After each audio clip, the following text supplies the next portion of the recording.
안녕하세요. 미래를 설계하라. 경제잡학사전 진행의 노무아입니다. 오늘은 신예지 아나운서와 함께합니다. 안녕하세요. 안녕하세요. 네, 선선한 가을 날씨에 접어든 가운데 지난밤 미증시에서는 짚고 넘어갈 포인트 좀 많았습니다. 우선 드디어 연준의 금리 인하 결정이 내려졌는데요. 지난밤 FOMC를 마친 연준은 금리를 0.25% 인하한다는 결정을 내렸습니다. 이와 동시에 엔비디아가 인텔에 대규모 투자를 가능한다는 소식도 나와줬는데요. 이 같은 흐름이 시장 전반에 어떤 영향을 끼쳤는지 예지 아나운서와 함께 자세히 알아보도록 하겠습니다. 전해주시죠. 네, 미증시 마감 시황 전해드립니다. 이날 뉴욕 증시는 연방준비제도의 추가 금리 인하 기대감이 커진 가운데 주요 기술주들이 강세를 보이면서 3대 지수 모두 상승했습니다. 다우지수와 S&P 500 지수가 0.27%, 0.48% 상승했으며 기술주 중심의 나스닥 지수는 0.94% 상승해 3대 지수 모두 사상 최고치를 경신했습니다. 글로벌 이슈 통해 자세한 내용 보겠습니다. 전일 연방준비제도의 금리 인하 결정을 소화한 가운데 추가 금리 인하 기대감이 커지면서 증시의 호재로 작용했습니다. 연준은 전일 연방공개시장위원회 회의를 마치고 시장 예상대로 기준금리를 0.25%포인트 인하했습니다. 이에 따라 연방기금금리는 4%에서 4.25% 범위로 낮아졌는데요. 연준은 성명을 통해 고용 둔화와 실업률 상승 등을 언급하며 고용 증가세가 둔화됐고 실업률은 소폭 올랐으나 여전히 낮은 수준이라고 평가했으며 이어 경제활동은 완화됐고 인플레이션은 상승해 여전히 다소 높은 수준이다라고 언급했습니다.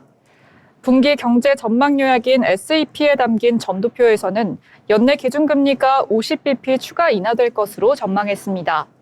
이는 올해 안에 2차례 추가 인하 가능성을 시사한 것으로 지난 6월보다 한 차례 금리 인하가 더 반영된 것입니다. 한편 파월 연준 의장은 이번 인하를 두고 위험 관리 차원의 결정이라고 언급하며 고용시장의 하방 압력 가능성이 커졌다고 시사했습니다. 파월 의장 발언을 두고 전일에는 경기 침체에 대비한 보험적 성격이 강함을 시사하는 발언으로 받아들여졌지만 이날에는 시장 과열을 막기 위한 일종의 안전장치로 해석됐습니다. 연준이 경기 부양을 위해 금리 인하를 지속하겠지만 시장이 거품에 빠지지 않도록 파월 의장이 일부러 신중한 발언을 했다는 평가가 제기되고 있습니다. 다음 소식입니다. 엔비디아의 인텔 지분 투자 소식에 인텔 등 주요 기술주들이 강세를 보인 점도 투심을 개선시키는 모습이었습니다. 엔비디아가 인텔 지분을 주당 23.28달러에 인수하는 조건으로 50억 달러를 투자하게 되면서 공동으로 데이터 센터와 PC용 반도체를 개발하기로 합의를 했는데요. 이에 인텔 주가는 22% 넘게 폭등하면서 38년 만에 최고 상승률을 기록하면서 지수 상승을 견인했습니다.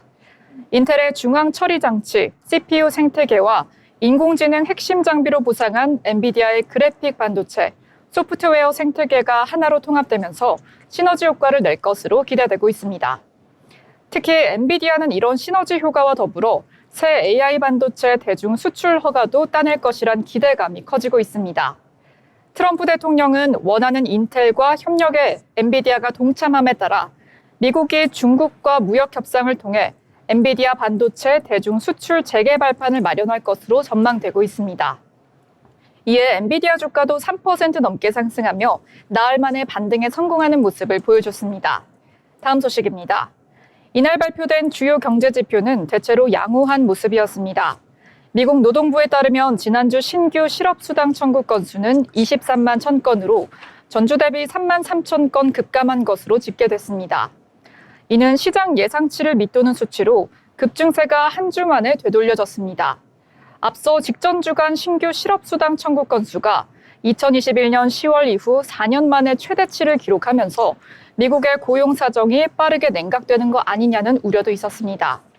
2주 이상 실업수당을 신청한 계속 실업수당 청구 건수는 8월 31일부터 9월 6일 주간 192만 건으로 전주 대비 감소했습니다. 도널드 트럼프 미 행정부의 관세 정책 등 여파로 미국 고용시장의 하강 위험이 커졌다는 우려가 나오는 가운데 월가에서는 실물 경기 동향을 가늠할 수 있는 고용시장 지표에 주목하고 있습니다. 다음 소식입니다. 도널드 트럼프 미국 행정부의 반이민 정책을 집행하는 핵심 기관 이민 세관 단속국이 조직 규모를 대대적으로 늘리는 등 더욱 고삐를 주고 있는 모습입니다. 워싱턴 포스트는 18일 6명의 연방 관계자를 인용해 최근 몇 주간 ICE 고위급들이 연방 부동산을 관리하는 연방 조달청에 접촉해 1만 명 이상의 신규 직원을 수용하기 위해 전국에 약 300개의 새로운 사무실 공간을 최대한 빨리 확보하려 하고 있다라고 전했습니다. 크리스티놈 국토안보부 장관에 따르면 ICE는 행정부의 불법 이민자 추방에 동참하고자 하는 애국적인 미국인들로부터 15만 건 이상의 입사 지원을 접수해 18,000여 명에게 잠정 채용 제안을 한 상태입니다. 다음으로 히트맵 살펴보겠습니다. 업종별로는 대부분의 업종이 상승하는 흐름 보여줬습니다. 특히 은행과 투자, 헬스케어, 소프트웨어, 산업재의 상승세가 두드러졌습니다. 반면 시총 상위 종목들도 혼조세를 보였습니다. 엔비디아와 메타는 상승했으나 테슬라, 마이크로소프트, 애플과 아마존 등 일부 대형 기술주들은 하락하는 흐름을 보였습니다. 주요 기업들 이슈도 함께 보시죠. 먼저 메타 소식입니다. 메타는 18일 메타 레이벤 디스플레이 스마트 글래스를 공개했습니다. 글래스의 출시가는 $799로 화면과 인공지능을 탑재하고 있는 차세대 제품입니다. 구체적으로는 오른쪽 렌즈에 디스플레이를 내장해서 메시지와 영상통화, 내비게이션, AI 검색 결과 등을 표시할 수 있게 했으며 스마트폰 카메라 뷰파인더와 음악 재생 화면으로도 활용할 수 있도록 했다고 합니다. 메타는 이번 제품을 통해 애플과 구글과의 경쟁에서 독자적인 전자기기 생태계를 구축한다는 전략을 내세웠다고 블룸버그는 평가했습니다.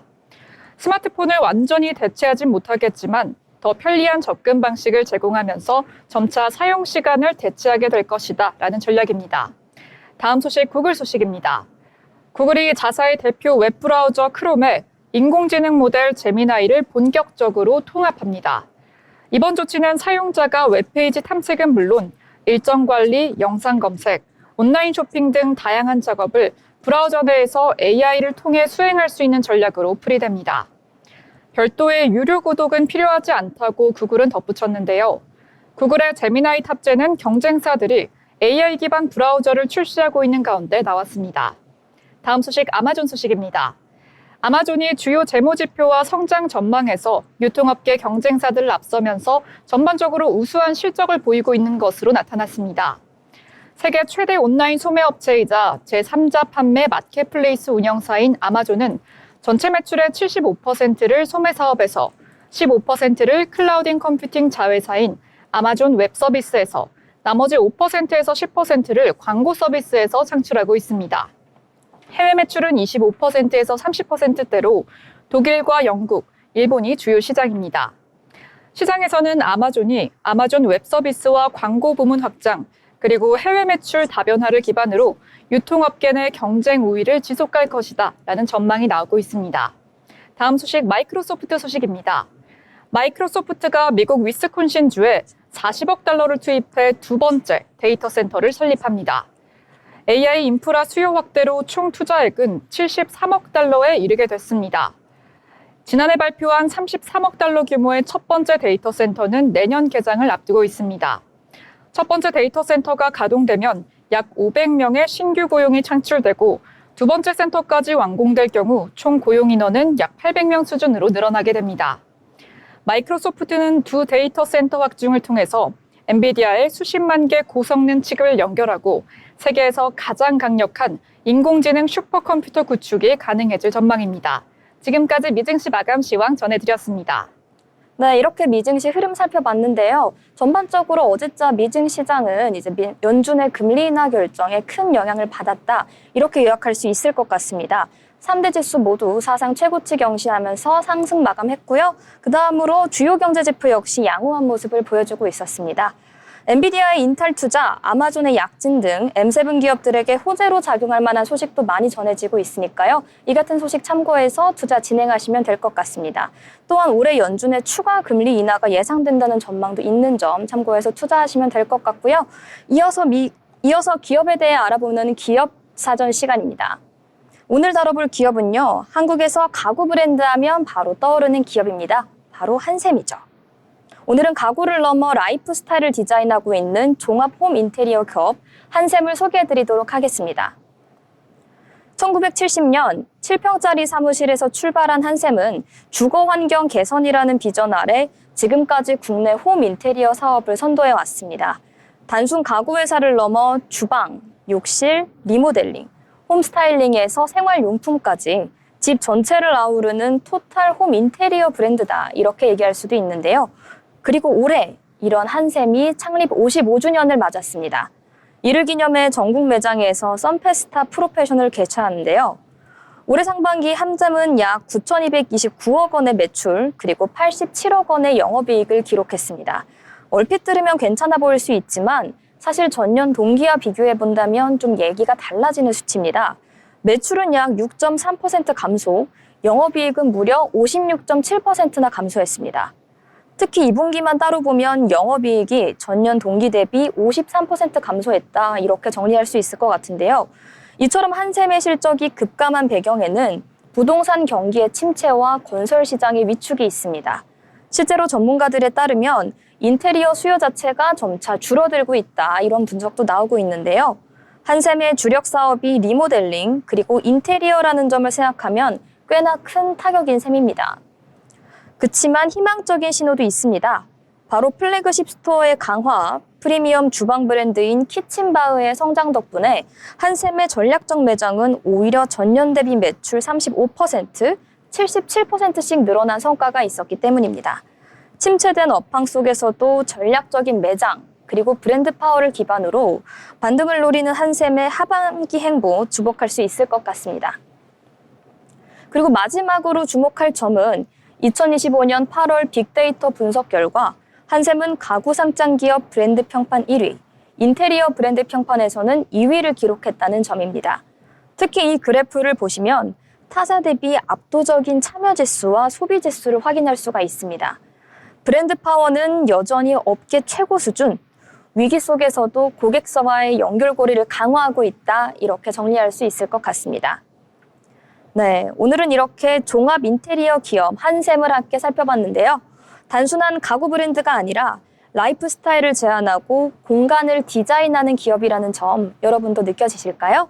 다음에도 더 흥미롭고 쓸모있는 기업 이야기 전해드리도록 하겠습니다.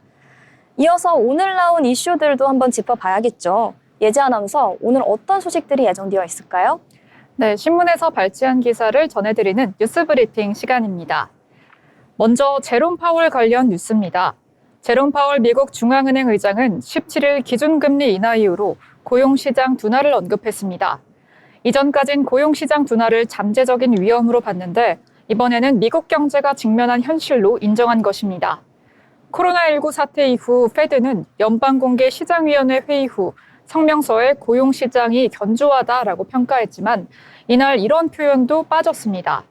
시장에선 올해 10월과 12월 통화정책회의에서 기준금리가 인하될 확률을 각각 80% 이상으로 보고 있습니다. 파월 의장은 이날 금리 인하 후 기자회담에서 FOMC 위원들이 9개월 만에 금리 인하를 결정한 배경에 대해서 노동시장 리스크가 명백해졌기 때문이다라고 밝혔습니다. 그간 노동시장이 견조한 덕에 금리를 동결했지만 더 이상 이 같은 정책을 유지하기 힘들어졌다는 것입니다. 미국 노동부가 지난 5일 발표한 8월 비농업 부문 신규 일자리는 고용 쇼크 수준이었습니다. 전월 대비 2만 2천 명 증가했는데 이는 다우존스 추정치보다 크게 낮은 수치입니다. 6월에서 7월 고용 증가폭은 종전 발표 대비 2만 1천 명 하향 조정됐습니다. 파월 의장은 노동시장 둔화 원인으로 이민 정책을 꼽았습니다. 그는 노동 공급과 수요 모두 둔화하는 것은 드문 현상으로 노동시장은 역동성이 줄고 다소 약화한 상태다라고 진단했습니다. 이번 금리 인하가 경제에 가시적인 효과를 가져올 것이라고 보진 않았습니다. 그는 0.25%포인트 인하라는 단일 조치로 경제를 바꿀 수 있다고 보진 않는다며 고용시장 약화 신호를 무시할 수 없기 때문에 대응했다라고 설명했습니다. 다음 소식입니다. 한국과 일본 등 미국의 아시아 동맹국에 대미 투자를 압박한 도널드 트럼프 미국 대통령이 영국에는 대규모 투자 보따리를 풀었습니다. 한국에 3,500억 달러 규모 대미 투자를 압박하고 일본에서는 5,500억 달러의 대미 투자를 약속받은 모습과 대비됐습니다. 영국 정부는 18일 영국이 트럼프 대통령의 국빈 방문을 계기로 미국 기업에서 1,500억 파운드, 약 283조 원에 이르는 투자를 유치했다고 밝혔습니다.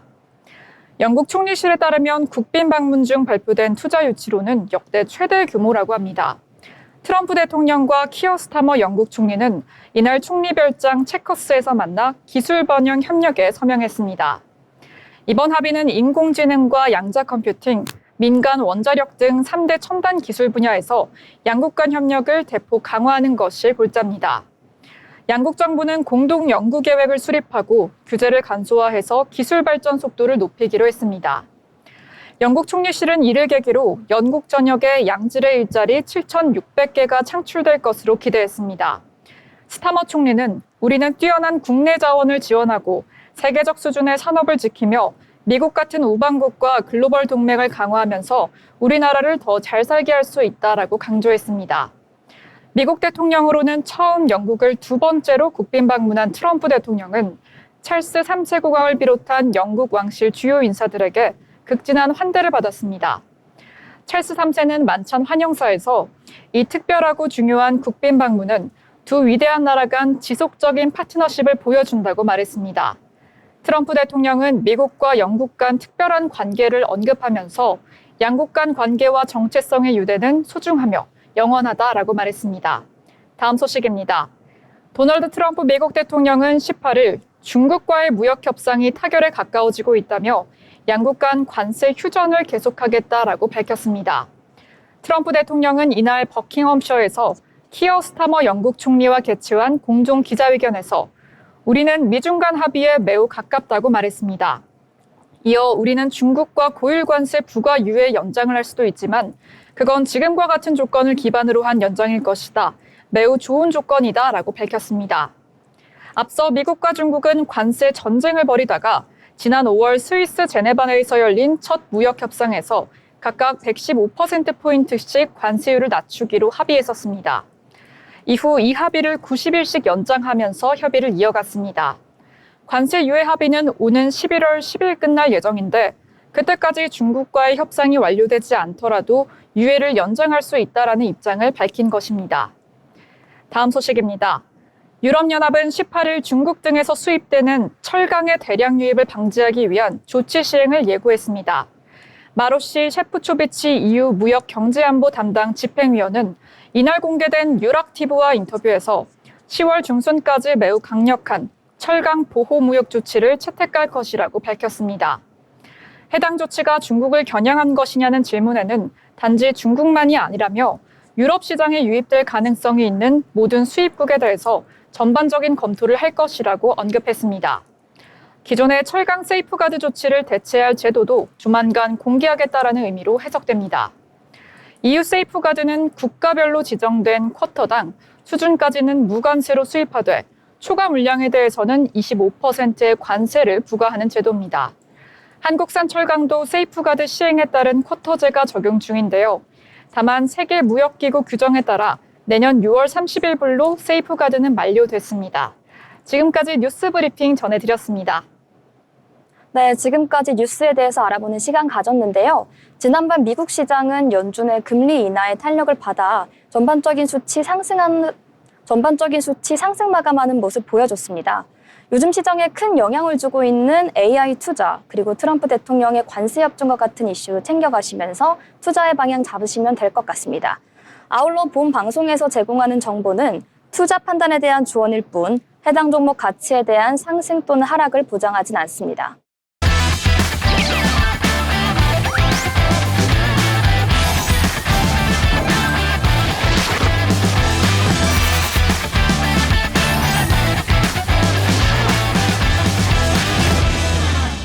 네, 이번 시간엔 투자의 고수가 되고 싶은 아나운서들이 경제 그리고 주식 이야기 나눠보는 시간입니다. 먼저 국내 증시 상황 간략히 살펴보고 넘어가도록 하겠습니다. 지난밤 미국 증시는 3대 지수가 모두 사상 최고가를 경신을 하고 상승 마감하면서 상승 모멘텀 이어가는 모습 보여줬습니다. 이 같은 흐름이 국내 투심에도 영향을 준 것인지 코스피는 장 초반 또 한 번 최고치를 갱신하면서 최고가를 경신을 했습니다. 그러나 이내 상승분 소폭 반납하면서 하락세로 전환하는 모습을 보여줬는데요. 이날 코스피는 약보합세로 거래를 마쳤습니다.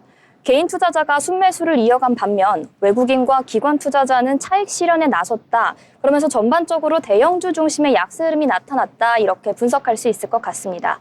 삼성전자와 SK하이닉스 등 시가총액 상위 종목이 약보 악세를 보였고요. 시장은 지수 조정을 받아들이며 방향성을 탐색하는 모습을 보였습니다. 이 같은 흐름의 코스피 지수는 보합권에서 출발한 뒤 장 초반 한때 3,467.89까지 상단을 높였습니다. 이를 통해 장중 사상 최고가를 경신을 했고요. 낙폭을 줄인 뒤 하락 전환했습니다. 어제 새벽 뉴욕 증시에서 3대 지수가 금리 인하 결정 하루 만에 사상 최고치를 돌파하는 등 투자 심리를 자극한 것으로 풀이가 되고 있고요. 최근 국내 지수가 단기 급등한 영향에 차익 실현 매물이 일부 나온 것으로 풀이할 수 있을 것 같습니다.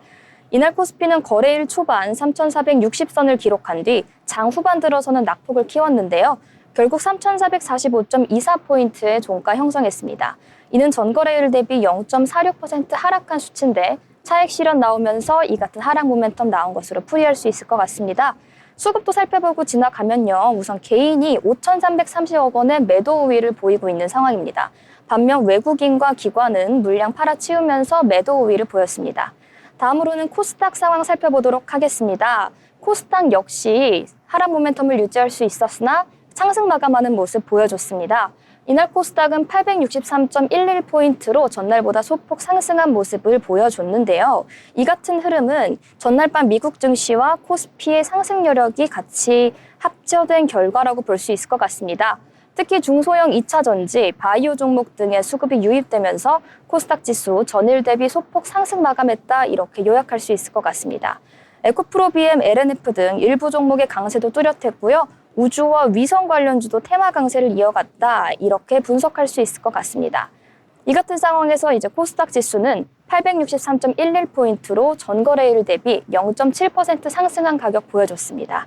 투자자별 매매 동향 살펴보면요. 코스피와는 달리 이제 개인이 매도 우위를 보이고 있는 상황입니다. 반면 외국인과 기관은 각각 2,098억 원 그리고 792억 원으로 매수 우위 보여주고 있습니다. 시총 상위 종목 살펴보고 넘어가도록 하겠습니다.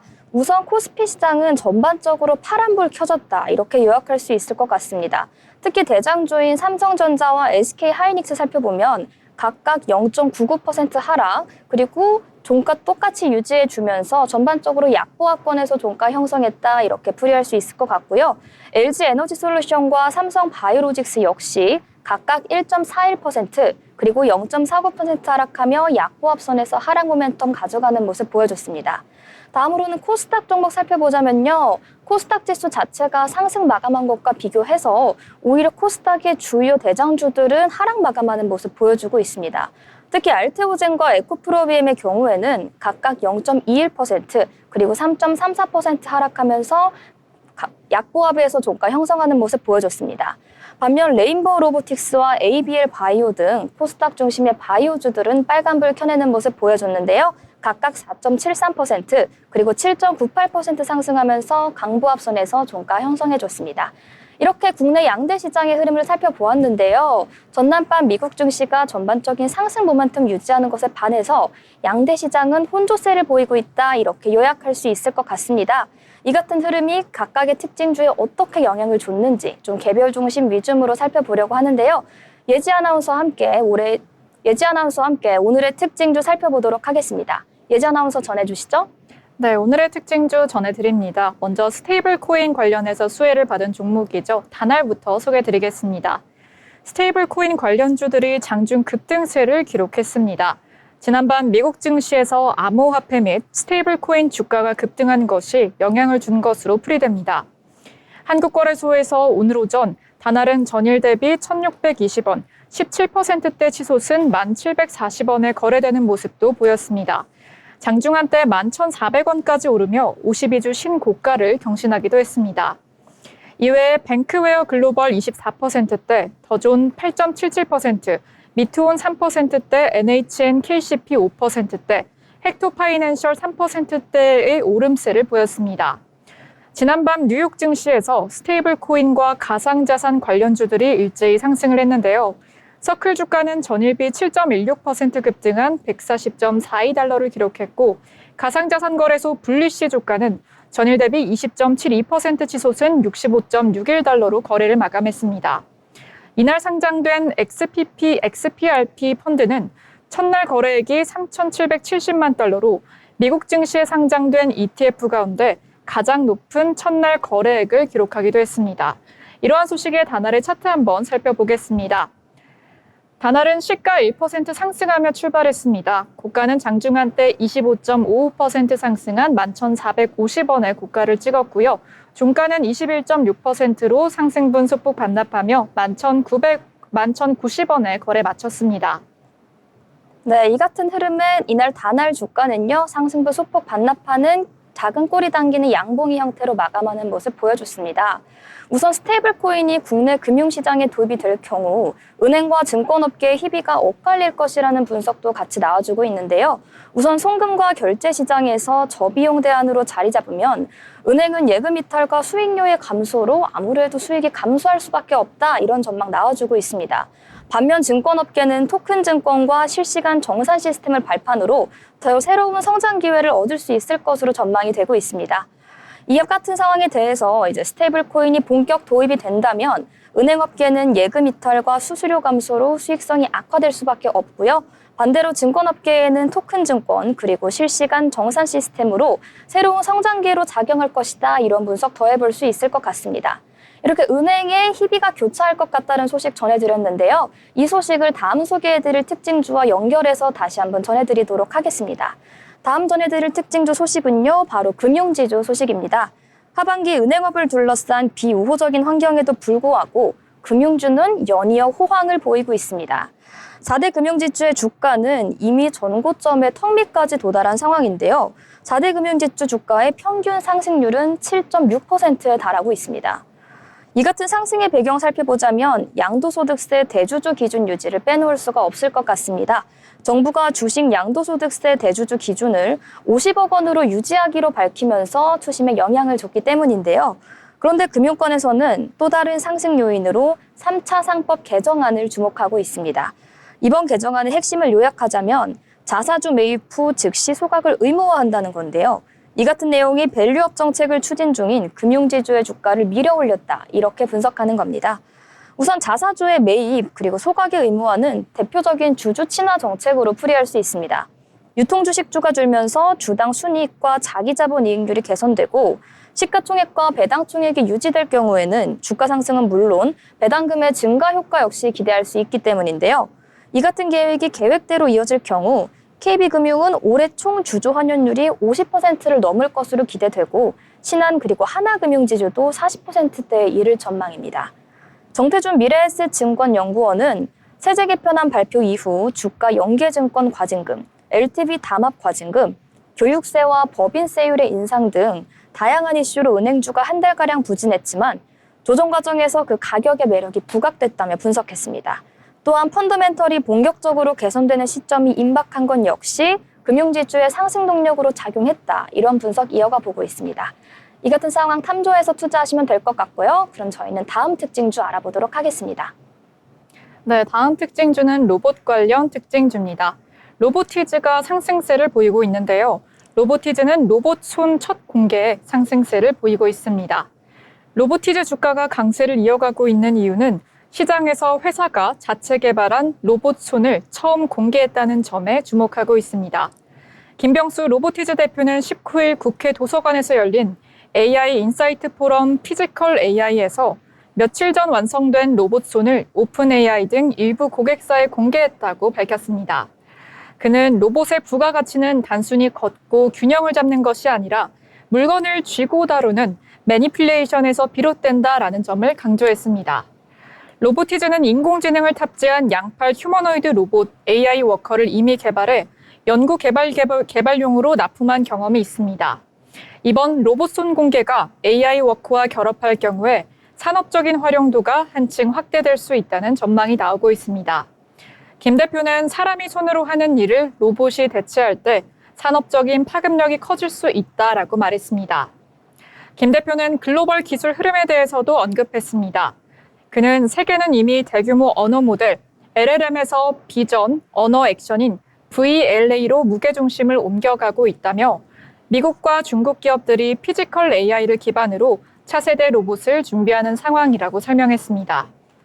로보티즈는 1999년 설립된 로봇 전문 기업으로 액추에이터, 다이나믹셀과 감속기 등 자체 개발한 핵심 부품을 기반으로 로봇을 제작하고 있습니다.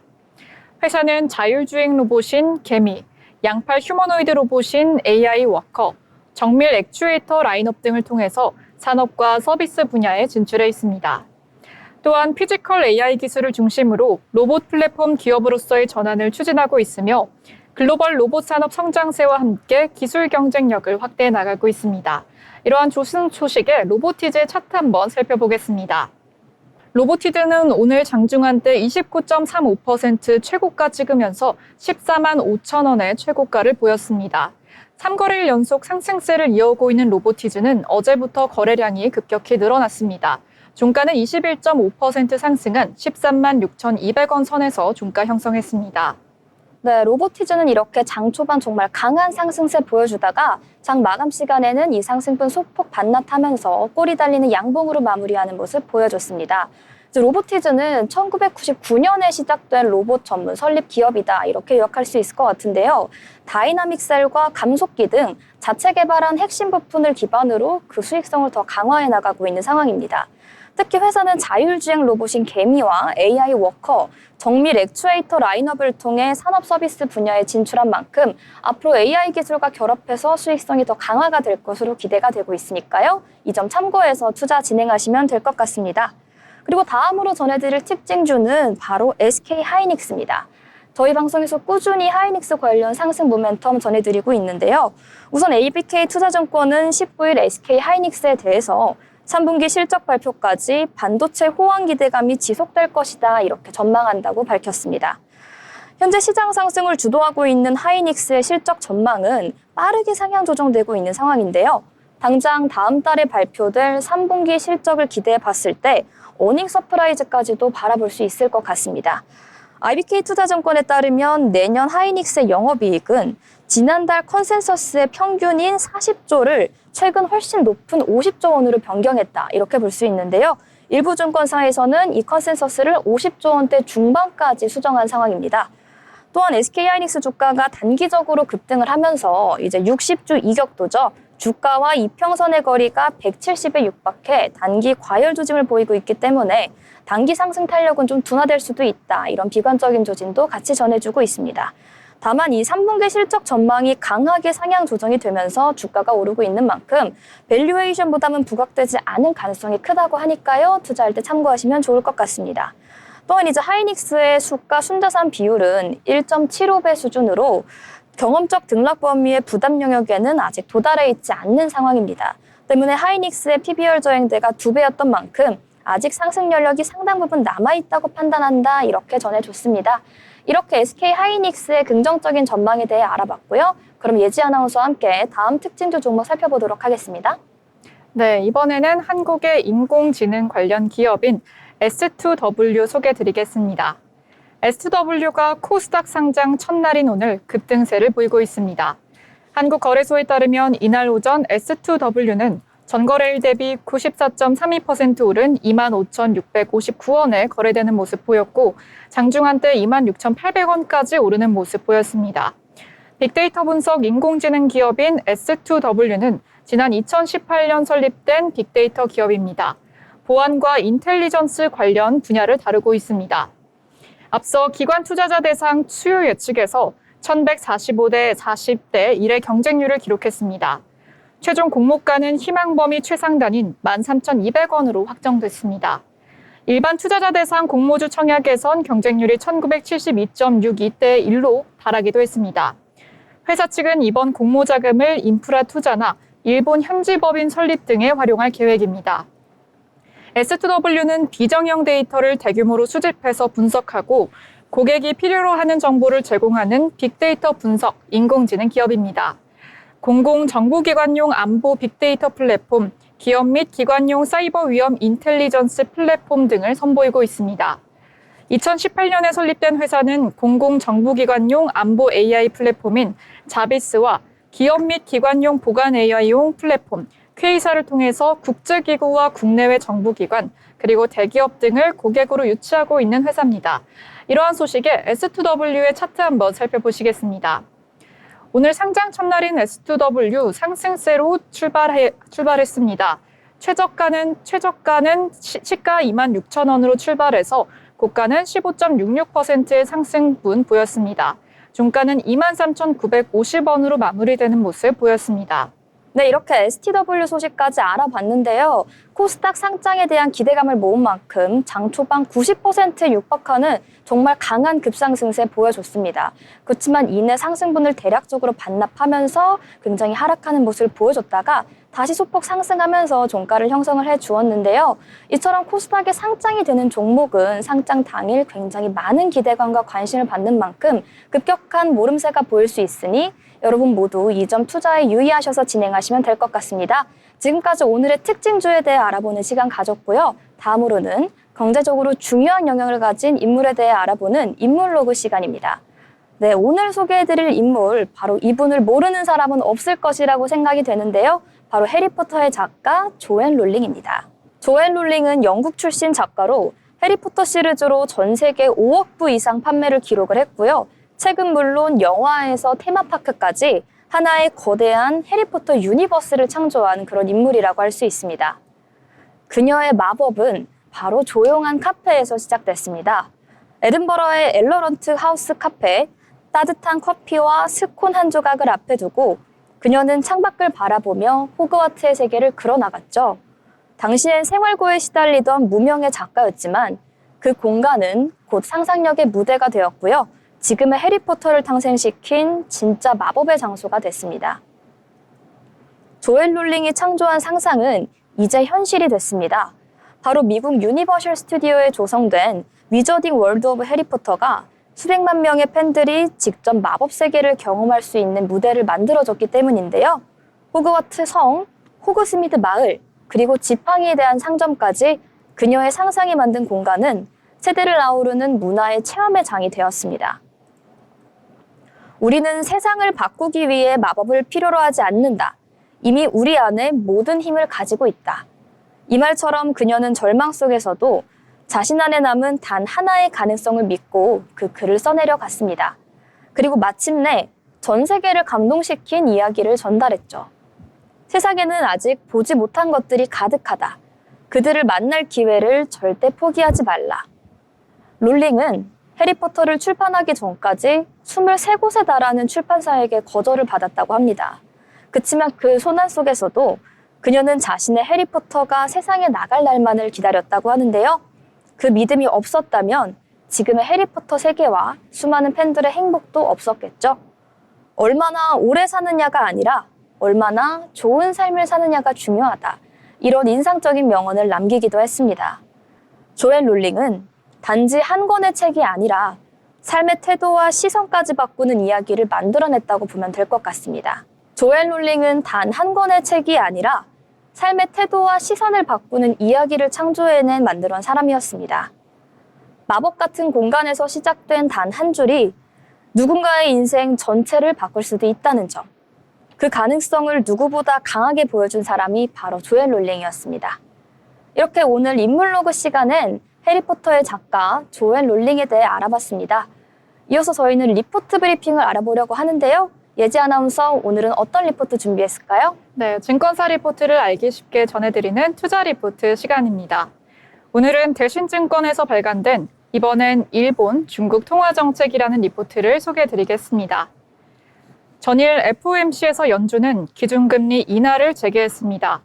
이는 노동시장의 하방 리스크를 감안한 위험관리 차원의 결정이었는데요. 파월 의장은 필요할 경우 새로운 수준으로 정책을 조정할 수 있으나 현재는 그 시점이 아니라며 신중한 메시지를 전했습니다. 또한 성장률 전망은 상향했지만 내년 금리 전망은 낮췄습니다. 한편 신임 이사로 취임한 마이런은 유일하게 50베이시스 포인트 인하의 소수 의견을 주장하는 등 일부 트럼프의 영향력이 나타나기도 했습니다. 하지만 이에 대한 광범위한 지지는 없었다라는 평가입니다. 이에 따라 미 연준은 기준금리를 4%에서 4.25%로 25bp 인하를 결정했는데요. 연내 2차례 더 인하, 내년의 경우 기존 전망 대비 한 차례 추가 인하를 시사하고 있습니다. 이렇게 미국, 유럽, 영국의 통화정책 회의가 마무리가 되는 가운데 일본은행과 중국은행의 금리 결정에도 관심이 쏠리고 있는 상황입니다. 미국의 금리 인하 재개로 달러 인덱스는 96포인트대에 다시 진입하면서 달러 약세 국면이 진입되고 있는데요. 이러한 상황에서 통화정책 회의 전후 아시아 국가 통화들이 달러 대비 강세폭을 추가로 확대하는지 확인할 필요가 있겠습니다. 특히 최근 중국 자산에 대한 투자 심리가 양호하게 유지가 되면서 위안화는 달러 대비 강세폭을 확대했으나 중국 경기 개선 속도는 여전히 느린 상황입니다. 금주 발표된 중국의 8월 실물 지표는 7월에 이어 2개월 연속 컨센서스를 하회하며 쇼크를 기록했습니다.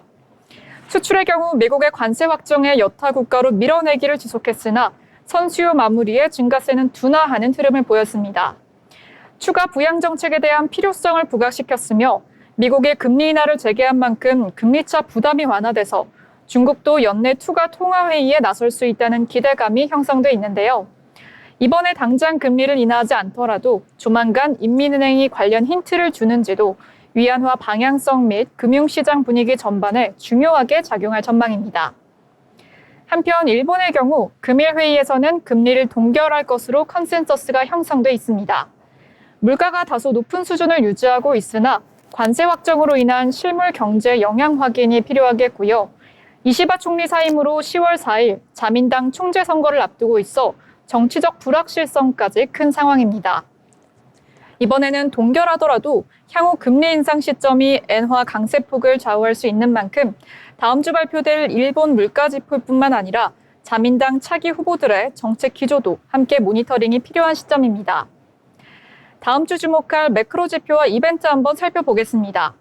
특히 미국의 신규 주택 판매, 도쿄 CPI, 그리고 연준이 중시하는 근원 PCE 지표까지 발표되면서 시장 변동성이 커질 수 있기 때문에 아시아 중앙은행들의 스탠스와 글로벌 경기 지표들이 어떤 흐름을 보일지 살펴보시기 바랍니다. 지금까지 리포트가 투자 판단에 도움이 되셨길 바라며 투자 리포트 전해드렸습니다. 네, 오늘 리포트 브리핑을 통해서 일본과 중국의 통화 정책에 대해 요약해보는 시간 가졌습니다. 일본 같은 경우에는 금리를 동결할 것으로 컨센서스가 형성되어 있고 중국의 경우에는 당장 금리를 인하하지는 않더라도 조만간 인민은행이 관련 힌트를 줄 것이다. 이렇게 흐름 요약하고 넘어갈 수 있을 것 같습니다. 지금까지 리포트 함께 살펴봤고요. 계속해서 저희 방송과 함께 하시면서 투자에 도움되는 컨센서스 나눠가시면 좋을 것 같습니다. 더불어 본 방송에서 제공하는 정보는 투자 판단에 대한 조언일 뿐 해당 가치 종목의 상승 또는 하락을 보장하진 않습니다.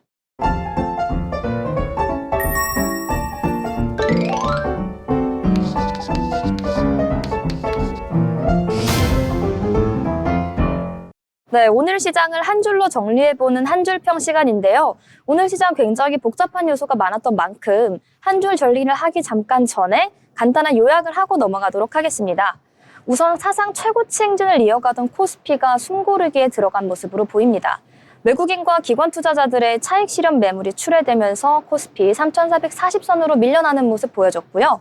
한국거래소에 따르면 이날 코스피 지수는 전일 대비 0.46% 하락한 3,445.24포인트의 종가 형성했습니다. 이날 코스피는 전날보다 0.07포인트 내린 3,461.23포인트에 개장은 했으나 3,467.89선을 터치해줬고요. 이 통해 장중 사상 최고치 경신하는 모습 보여줬습니다. 그러나 이후 하락세를 타면서 3,440선까지 미끄러졌습니다.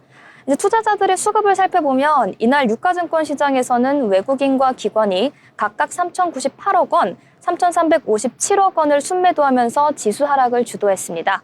반면 개인은 홀로 5,350억 원을 순매수하며 매수 우위 보여주는 상황이었습니다. 이날 코스피 상승 종목은 242개, 그리고 하락한 종목은 640개로 지수가 하락하면서 전반적인 시장도 파란불 켜내는 모습 보여줬다고 할 수 있을 것 같습니다. 특히 시가총액 상위 종목이 대부분 하락하면서 하락 모멘텀 꾸준히 가져가 줬는데요. 최근 상승세를 지속하던 삼성전자가 0.99% 하락하며 약간 주춤하는 모습 보여줬고요. SK하이닉스는 전날과 동일한 35만 3천 원 선의 거래를 마쳤습니다.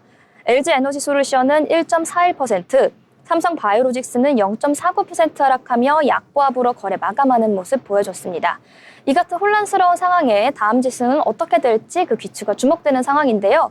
예지 아나운서에게 한번 오늘장 한 줄 평 부탁하도록 하겠습니다. 네, 미증시가 연준이 기대한 대로 금리 인하를 단행했습니다. 엔비디아와 인텔의 50억 달러 투자 소식 등으로 기술주가 우위를 보이는 하루였는데요. 기술주 중심의 랠리가 이어지며 S&P와 나스닥 등 주요 지수가 사상 최고치를 진입했습니다. 한 줄 평은 파월의 한마디에 달러는 주춤했고 기술주는 춤췄다. 이렇게 요약을 해볼 수 있을 것 같습니다. 네, 파월의 한마디로 기술주가 춤췄다라고 한 줄 평 해볼 수 있겠습니다. 네, 한 줄 평 깔끔하게 잘 해주셨는데요. 관련 뉴스까지 전해주셔서 더 이해하기가 쉬웠던 것 같습니다.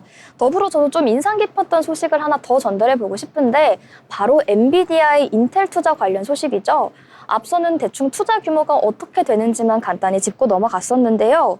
엔비디아의 인텔 지분 투자 소식에 인텔 등 이제 주요 기술주들이 강세를 보였다. 이 점 다시 한번 강조하면 좋을 것 같습니다. 엔비디아가 인텔 지분을 주당 23.28달러에 인수하는 조건으로 50억 달러를 투자하면서 이제 동동으로 데이터 센터와 PC용 반도체를 개발하기로 한 건데요. 이 같은 소식에 데이터 센터 그리고 반도체, PC 관련주들도 급등하는 모습 보여주셨으니까요. 다음에 이 같은 소식 참고해서 투자 방향 잡아보시면 좋을 것 같습니다. 이 같은 소식 전해드렸고요. 저는 오늘의 한 줄 평을 얼렁뚱땅이라고 해보고 싶습니다. 우선 전반적으로 나스닥이 상승하면 우리 양대 시장도 같이 따라가는 모습을 보여줬었는데요. 오늘은 정말 신기하게 미증시 3대 지수 모두 사상 최고치를 경신했음에도 불구하고 우리 시장은 코스피는 하락, 코스닥은 상장이라는 혼조세로 마감하는 모습 보여줬기 때문입니다. 약간 얼렁뚱땅 진행되는 느낌도 있지만 그만큼 복잡한 요소들이 모여서 주가에 영향 주고 있다는 뜻이니까요. 여러분 모두 이런 혼란스러운 상황 저희 방송과 함께 잘 헤쳐나가 보시면 좋을 것 같습니다. 지금까지 경제잡박사전 진행의 노무아였고요. 다음 주에도 저희 방송과 함께 투자 방향 진행해 보시면 좋을 것 같습니다. 시청해주신 여러분 고맙습니다.